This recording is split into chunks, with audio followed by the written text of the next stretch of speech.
Скратил Господ дъновете на едного старога воденичара.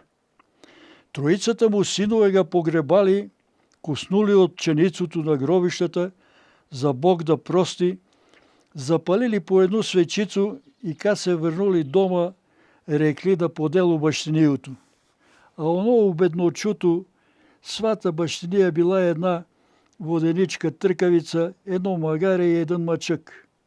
Ни окали судию, ни сведооци, убържине поделили на големото га сина тръкавицото, на средното га магарето, а на най-малото га мачкато га. Доядело га много мачкато га, малото га брата. Они с воденицото берем и с магарето берем лепче, изкарвaju да а я, ако одерем мачкато га, че си направим едни рукавици и че умрем от глад.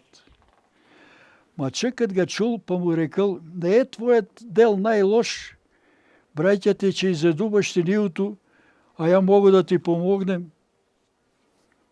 Не само да умреш, а и да здобиеш.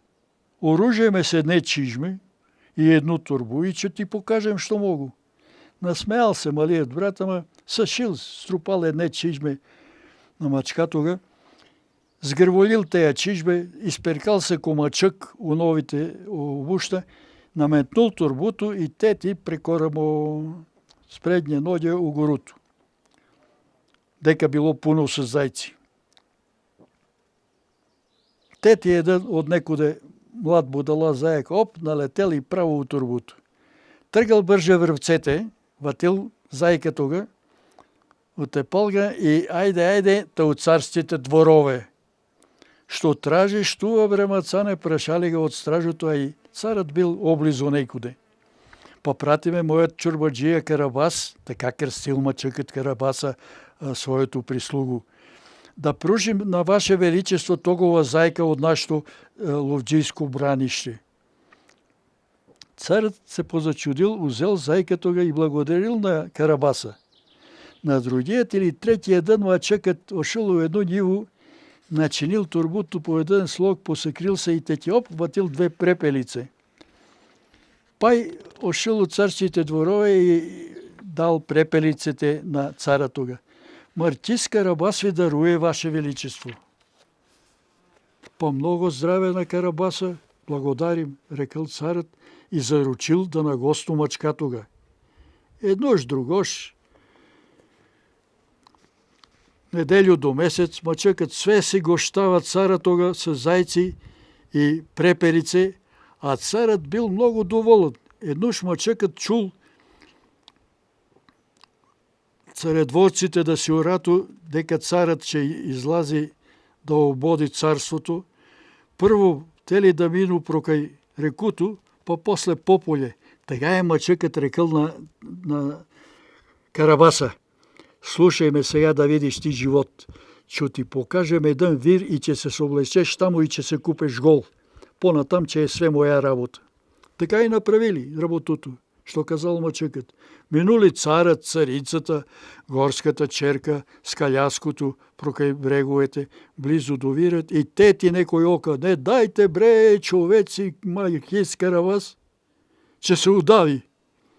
Надзърнул преко пенджера царът каляското и видел мачкатога, що му носи еребице. Слазете и помагайте, изокал царът на слугете. Притърчали спасили Карабаса, он гол голиенцин и трият мачък свете дрея му скрил под един камик. Па им рекал: отишъл господара да се купе, а дошли айдуците му украдли дреете и га бутнули да га удава увират, бре. А царът заповедал да облечу Карабаса с най-убавите царския дрее.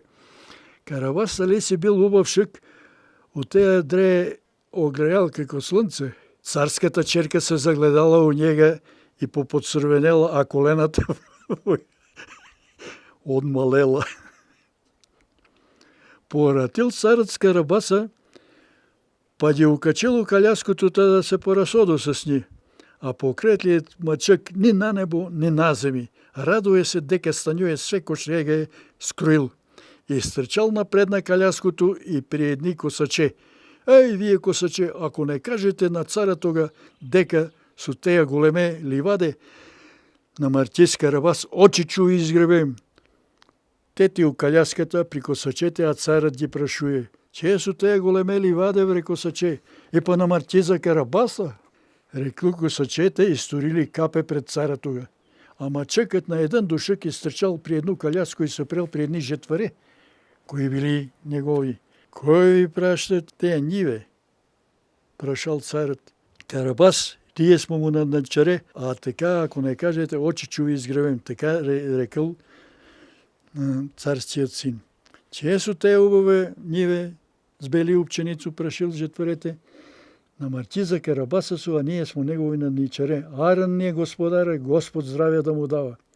Понатам минули покрай други имоти, все повалили убави човеци, че те имовине су Карабасове. Царът много се радовал дека има такова богатого Карабаса.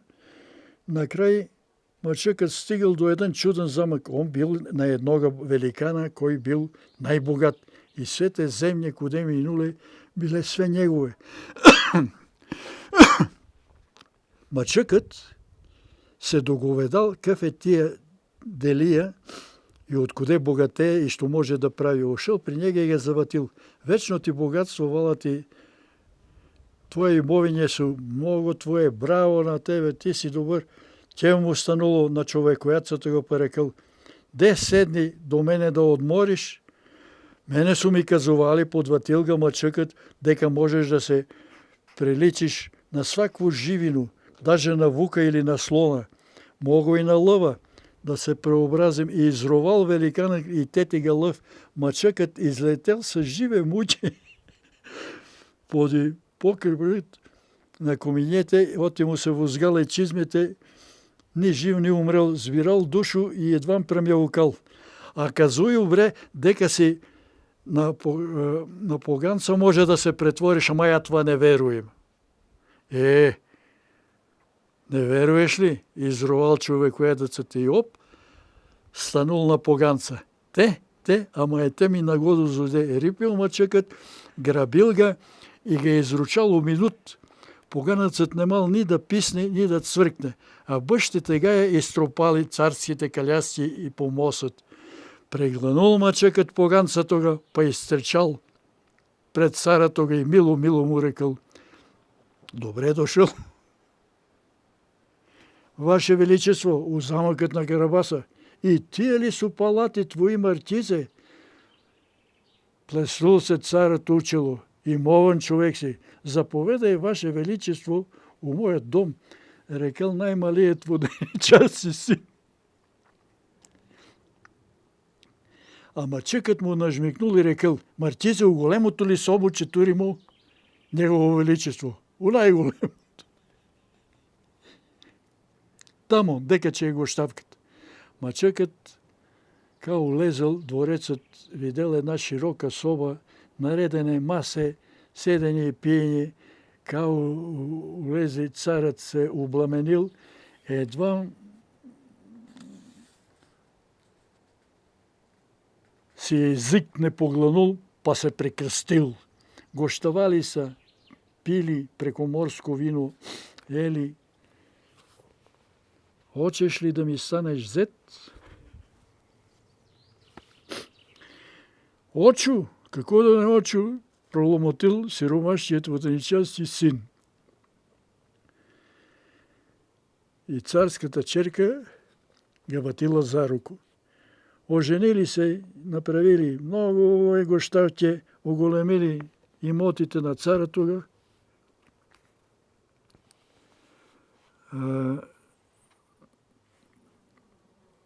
На мачка тога направили чисто нове цървене чижме.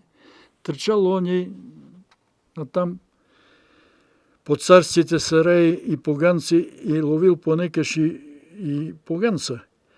А от време на време прошъпче на Карабаса: Науво, видели бре, дека не си взел най-лошият дел. Ти стаде царски зет, а я благородник от царски палати с цървене чижме и златни шпорове.